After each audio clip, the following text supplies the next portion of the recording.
Nigeria's Kano state faced heavy flooding in the rainy season of 2024. The Nigerian Meteorological Agency, NIMET, announced that 14 local government areas, LGAs of the state, are among the high-risk flood zones.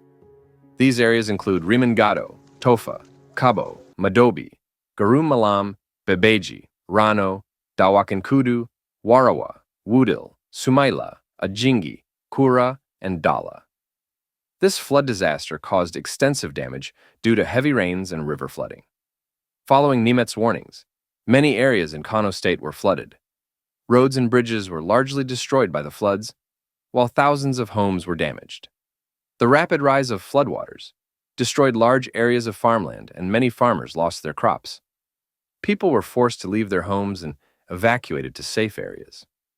Some critical infrastructure in Kano state has been affected by flooding, making it difficult for emergency responders to access. Basic services such as electricity and water have been disrupted, making life in the area even more difficult. Emergency teams continue to search for and rescue missing people, while hospitals and health centers increase their capacity to serve those affected by the floods. The Kano state government has mobilized to take a series of measures against flooding. Before the onset of the floods, the government launched a large-scale cleanup campaign to clear sewage systems and open waterways. In addition, in line with NIMET's warnings, public awareness campaigns were carried out in flood-prone areas. Emergency responders and non-governmental organizations, NGOs, in Kano state mobilized to provide relief to people affected by the floods. Emergency relief supplies were distributed for basic needs such as food, water, clothing, and shelter. In addition, health teams have started working to prevent the spread of epidemics in flood-affected areas. Experts point out that climate change is increasing the frequency and severity of such natural disasters. As a country vulnerable to climate change, Nigeria is exposed to such disasters more frequently.